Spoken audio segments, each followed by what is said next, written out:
Good morning friends. આજના આ વિડીયોમાં આપણે ચેપ્ટર નંબર 8 ભણીશું. ચેપ્ટર નંબર 8 છે classes and objects in Java. Introduction.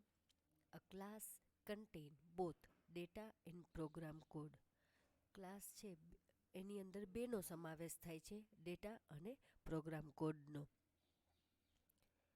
હવે આપણે આ પેરેગ્રાફમાં આપેલું છે કે આ ક્લાસનું એક્ઝામ્પલ છે એ આપણે જોશું, પણ હું પહેલાં તમને એની ડેફિનેશન કહું છું અને પછી ઉપર સમજાવતી જઈશ કે કઈ રીતે એણે આપેલું છે. Class in Java. A class is a template for a multiple object with a similar features. Class છે એ એક જાતનો ટેમ્પલેટ છે. એની અંદર ઘણા બધા ઓબ્જેક્ટ આપેલા હોય છે, પણ એ બધા ઓબ્જેક્ટના ફીચર્સ છે એ સિમિલર હોય છે. Class embody all feature of particular set of object. For example, classroom is a template for all room with their common properties. Example આપું તો રૂમ, તો એ રૂમ છે એ હોટેલનોય હોઈ શકે, સ્કૂલનોય હોઈ શકે અને આપણા ઘરનોય હોઈ શકે, અને એની પ્રોપર્ટીઝ સેમ હોય. પ્રોપર્ટીઝ સેમ એટલે શું, તો કે આપણે એમ કહીએ કે રૂમનો ડોર, બરાબર, પછી એનો ઓબ્જેક્ટથી સ્કૂલ થયો, પછી સ્કૂલના રૂમનો ડોર, એવું આપણે કહી શકીએ. તો સ્કૂલ છે એ ઓબ્જેક્ટ છે, રૂમ છે એ આપણો ક્લાસ છે, અને એનું ડોર છે એ આપણી પ્રોપર્ટીઝ છે. હવે ત્રણ સ્કૂલનો રૂમ હોઈ શકે, પછી હોટેલનો રૂમ હોઈ શકે, અથવા તો ઘરનો રૂમ હોઈ શકે. ત્રણેયના ઓબ્જેક્ટ ચેન્જ થાય છે, બરાબર, પણ એના ડોર છે એમ કહી શકીએ, એના ડોર, તો એની પ્રોપર્ટીઝ સેમ રહે. ક્લાસ છે એ ટેમ્પલેટ છે. Class is a template, multiple object, એના ઓબ્જેક્ટ મલ્ટિપલ હોઈ શકે વિથ સિમિલર ફીચર્સ. એના ફીચર્સ છે એ શું, તો કે સિમિલર હોઈ શકે. જોઈ લો અહીંયા ક્લાસ અને ક્લાસ નેમ, એનો ડિક્લેર આવી રીતે થાય છે, ક્લાસ અને ક્લાસ નેમ. પહેલાં ક્લાસ લખવામાં આવે છે, પછી ક્લાસ નેમ લખવામાં આવે છે. એની અંદર અહીંયા વેરિયેબલ્સ અને મેથડ હોય છે. હવે એ હું તમને એક્ઝામ્પલમાં દેખાડું છું. આ છે ક્લાસ, એ છે રૂમ. હવે આ એના પ્રોપર્ટીઝ અથવા તો વેરિયેબલ્સ કહી શકો. ફ્લોટ, લેન્થ, વિથ અને હાઇટ, એટલે કે રૂમની લેન્થ, વિથ અને હાઇટ. બાઇટ એટલે કે નંબર ઓફ વિન્ડોઝ, અને આ છે એ મેથડ છે. તો આને ક્લાસ ડિક્લેર કર્યો કહેવાય. આ બીજી મેથડ છે ડબલ એરિયા. આ ત્રીજી મેથડ છે વોઇડ ડિસ્પ્લે, અને અહીંયા આપણો મેઇન ક્લાસ સ્ટાર્ટ થાય છે. Every class we write in Java generally made up two components, attributes and behavior.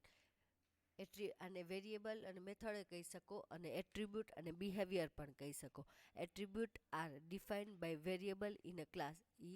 Attribute એને વેરિયેબલ પણ કહી શકો. Behaviour is defined by method in class.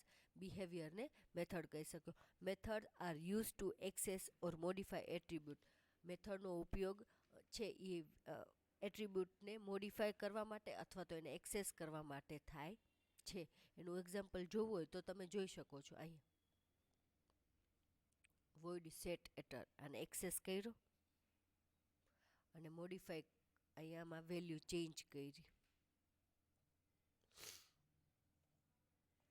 હવે છે ક્રિએટિંગ ઓબ્જેક્ટ. ક્રિએટિંગ ઓબ્જેક્ટમાં 3 સ્ટેપ જરૂરી છે. ફર્સ્ટ વન છે declaration. A variable name of type class is declared with a syntax class name અને વેરિયેબલ નેમ. એનું ડિક્લેરેશન. અ વેરિયેબલ એટલે કે એને ખાલી વેરિયેબલ કહેવામાં આવે છે. Name of type class, class એને ક્લાસ કયા એનો ટાઈપ કઈ છે, તો કે ક્લાસની ટાઈપ છે. Is declared with a syntax, અહીંયા ક્લાસ નેમ અને પછી વેરિયેબલ નેમ. ઇન્સ્ટન્ટિએશન એટલે કે keyword new is use to create the object by allocating a memory. આ વેરિયેબલને આપણે મેમરી એલોકેટ કરવી હોય તો ન્યૂ કીવર્ડની મદદથી થાય છે. અને એના પછી છે ઇનિશિયલાઇઝેશન. ઇનિશિયલાઇઝેશન એટલે શું, તો કે constructor is called initialize the newly created object. નવો ઓબ્જેક્ટ ક્રિએટ કરવાનો હોય તો એને ઇનિશિયલાઇઝેશન કહેવામાં આવે છે. જોઈ લો અહીંયા ડિક્લેરેશન, તો કે room R1. Declaring a variable does not create an object. અહીંયા વેરિયેબલ ડિક્લેર કર્યો છે. This is an important point of remember. એટલે કે આ વેરિયેબલ ક્રિએટ કર્યો, ડિક્લેર કર્યો, સોરી. હવે એના પછી છે ઇન્સ્ટન્ટિએશન એટલે કે મેમરી એલોકેશન. તો કે R1 is equals to new room. Third one, ત્રીજું આપણે આ વસ્તુ બંને સાથે પણ કરી શકીએ. રૂમ R2, અહીંયા આ R1 છે એ આપણે વેરિયેબલ ડિક્લેર કર્યું. હવે આપણે અહીંયા બંને સાથે કરીશું declaration and instantiation. Room R2, class કયો, ટાઈપ કયું તો કે રૂમ, એનો બીજો વેરિયેબલ કયો તો કે R2 is equals to new room. R1 અને એની વેલ્યુ સેટ કરી અને અહીંયા R2ની વેલ્યુ ઇનિશિયલાઇઝેશન કર્યું. અહીંયા in object oriented programming language creating an object is also called object instantiation. આ ઓબ્જેક્ટ ઓરિએન્ટેડ પ્રોગ્રામિંગ લેંગ્વેજને આપણે ઓબ્જેક્ટ ઇન્સ્ટન્ટિએશન પણ કહી શકીએ. Thus, an instant of a class is another word for a actual object. આ રીતે ક્લાસનો instant છે એને બીજા શબ્દોમાં એકચ્યુઅલ ઓબ્જેક્ટ પણ કહેવામાં આવે છે. Instant variable define attribute of N object. Instant variable છે એ શું કરે છે તો કે ઓબ્જેક્ટના એટ્રીબ્યુટ ડિફાઇન કરે છે. Object are created with a new keyword. Object છે એ શેનાથી ક્રિએટ થાય છે તો કે ન્યૂ કીવર્ડથી ક્રિએટ થાય છે. A new keyword returns a reference to an object represent an instant of a class. New keyword છે એ શું આપણને તો કે ઓબ્જેક્ટનો રેફરન્સ બતાવે છે. All instant of a class are allocating memory in data structure called heap. આપણે memory allocation કરીએ એને ડેટા સ્ટ્રક્ચરની લેંગ્વેજમાં હીપ કહેવામાં આવે છે. Each object instant has is own data set. બધાને એના ઓવન ડેટા સેટ હોય છે. હવે accessing instant variable and calling instant method એટલે કે ઇન્સ્ટન્ટ વેરિયેબલનું એક્સેસ કરવું અને એને કોલ કરાવડાવવું. Instant variable and instant method are access via object. એ ઓબ્જેક્ટ દ્વારા એક્સેસ થાય છે. They can be referred by using a dot operator. શેના થ્રુ થાય છે તો કે ડોટ ઓપરેટરથી થાય છે. ઓબ્જેક્ટ રેફરન્સ, અહીંયા ઓબ્જેક્ટનો રેફરન્સ, પછી ડોટ, ઇન્સ્ટન્ટ વેરિયેબલ ઓર ઇન્સ્ટન્ટ મેથડ. પેલા ઓબ્જેક્ટ રેફરન્સ આવે, પછી ડોટ આવે ને પછી ઇન્સ્ટન્ટ વેરિયેબલ અને મેથડ આવે. When the instant variable are referred within the method of the same class, there is no need to use a dot operator.